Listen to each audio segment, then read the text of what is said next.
Surya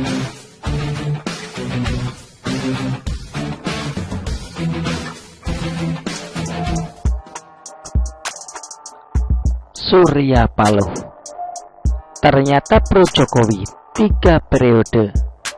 Anies hanya capres ban serep Nasdem. Pidatonya yang begitu lantang dan gagah berani pada akhirnya menjadi jargon politik bagaikan kerupuk tersiram air. Tiba-tiba menjadi lapuk dan tidak berbentuk lagi. Itulah yang sedang terjadi pada Surya Paloh. Ternyata dirinya hanya sang orator bermental kerupuk. Keberaniannya mengkritik Jokowi berkaitan kegagalan revolusi mental harus dibayar mahal dengan pembalasan Jokowi menggeser pos jabatan menteri dari Nasdem. Jatah pos kementerian diambil oleh Budi Ari, ketua Projo, bukan dikembalikan lagi untuk kader dari Nasdem.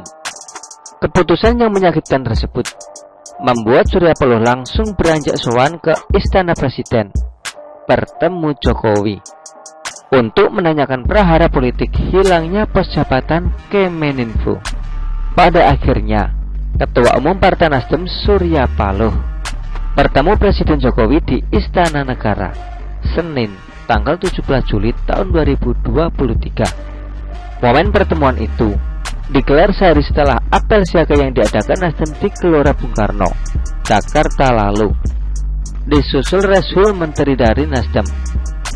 Dipastikan jika kedua elit politik tersebut bertemu, ada agenda politik yang urgent dan mereka berdua membawa pesan politik yang dilakukan Presiden Jokowi atau Surya Paloh. Surya Paloh sangat urgent atau kebelet untuk bertemu dengan Jokowi.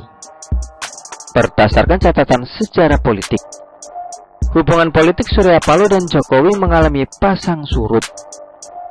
Presiden Jokowi setidaknya memperlihatkan ketidaksukaannya kepada Surya Paloh pasca Nasdem mengumumkan Anies Baswedan sebagai capres dari Nasdem.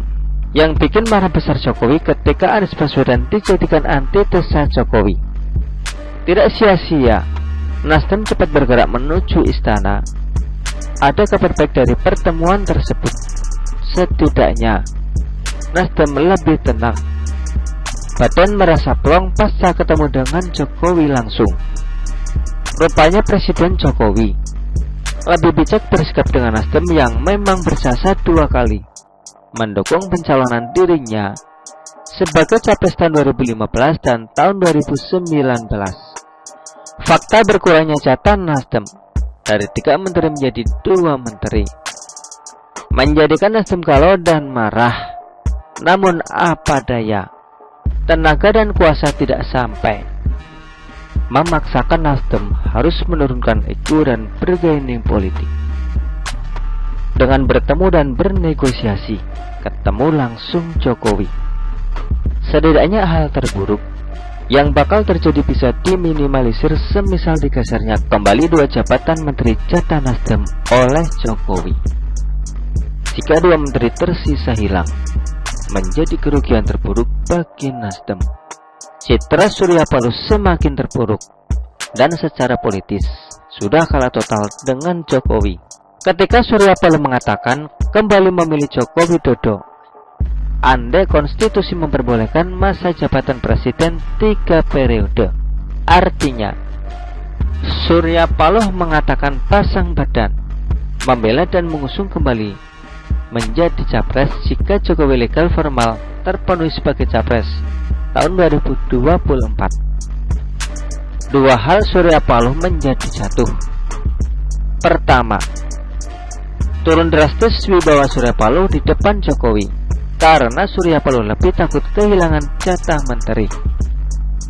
Oleh karenanya, Surya Paloh kembali menjerat Jokowi dan memberikan pembelaan dukungan atas sikapnya yang sempat hengkang dari pengaruh Jokowi. Kedua, Surya Paloh juga menjatuhkan martabat dan harga diri capres yang didukung.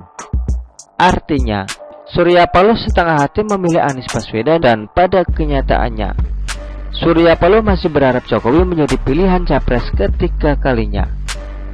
karena alasan konstitusi.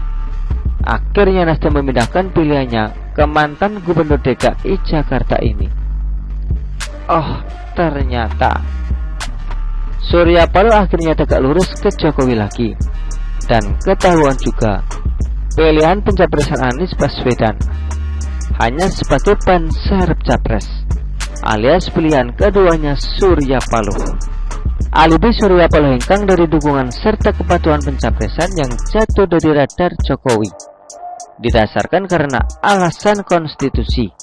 Ketua Umum Partai Nasdem itu memilih tunduk pada aturan perundang-undangan seraya mencari sosok lain yang pantas menjadi presiden selanjutnya. Begitulah kura-kura. Artikel ini diambil oleh siwa.com dan ditulis oleh Heru Subagia. Bagaimana menurut Anda?